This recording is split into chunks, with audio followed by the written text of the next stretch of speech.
you've talked a bunch about adjusting to personnel and being adaptive to a X and O philosophy. Those Lakers years, obviously Steve, Mike Brown, I think got fired 5 games in the season and you were brought on, but Steve being hurt, and I think he missed the first, maybe 20 games, 17 games, whatever it was. Actually, at the end, he never came back. Yeah. He played a little bit, but he was never right. And the only reason I took the job, JJ, besides I just had my knee replaced and I was under the influence of drugs. But he, for anybody to make it work, I thought Steve could. And that was Steve from Phoenix days. Yeah. And because he got hurt and never could quite come back, never got a chance to make it work. And then, we made the playoffs and all that, but we were never really a threat. And I thought we had a real shot if Steve could have got well. Without Steve being Steve. Right. Because again, and I went through this late in my career, and I was never even close to the level that Steve was. There's obviously value in a vet, and there's a value in a vet with a cachet, but there's real value with a vet or a star player that's still good, that's still at the top of his game. Right. And so without him, was that really, I don't know how it was in Phoenix, but was that really the first time that you sort of experienced some maybe friction with players and philosophy and how you wanted to play versus how they wanted to play?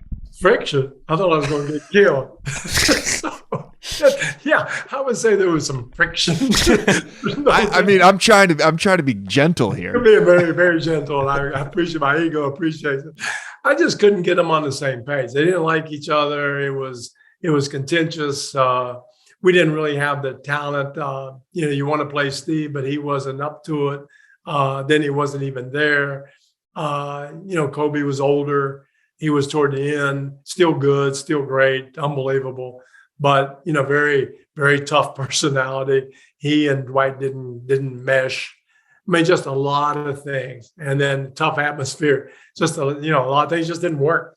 But there's always friction as a coach, especially if things aren't going well. Winning cures a lot. Everybody loves everybody on the winning team, but losing, it's something you got to manage and got to get through. Is there something about the Lakers in particular? I mean, they're going through a version of this year where it's like, teams struggle for various reasons, but when they struggle, it turns into, it's World War III.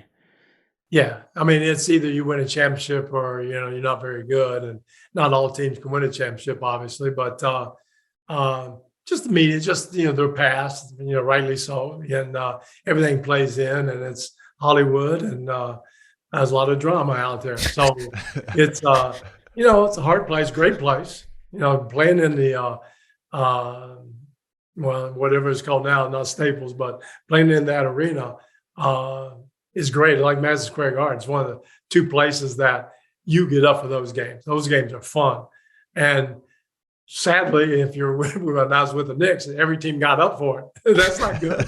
And, same with the Lakers right now. Everybody's coming in, and they're little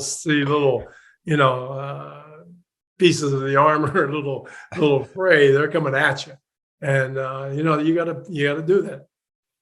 Take away the beach house in Manhattan Beach and being able to come home after practice and watch the sunset. Take that out of this question. Okay. Which was harder, coaching in New York or coaching in LA?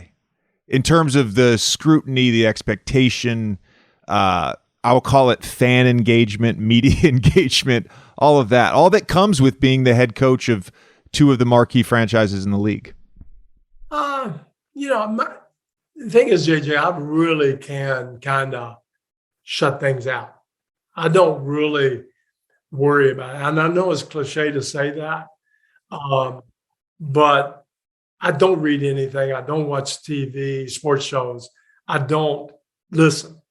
And I tell myself, I don't want to hear negative stuff around me, because it just puts me in a bad mood. You make bad decisions. You can't enjoy it at all. And you go through it's miserable. And I just don't think it's very productive, and it's not So I was able to take the walk on the beach. I love Manhattan Beach. My gosh, there's no better place in the world to live.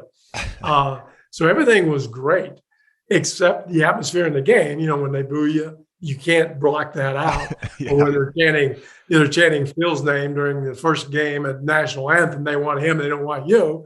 It gets to you. I mean, it leaves a mark, but worse things can happen. It's still a great job, and it's like, seriously, I'm going to get upset with this. I'm the luckiest guy in the world. So you just kind of deal with it. Tommy, real quick, Coach and I lived in Manhattan Beach at the same time, so we'd frequently run into each other in the town square. We would in passing, yeah. Good times, man. You were still in your family back then. Yeah, exactly. I'd be walking Knox in the stroller. That's right. Now they must be getting a little older right now. He's 7 and 5. Yep. Wow, that's great.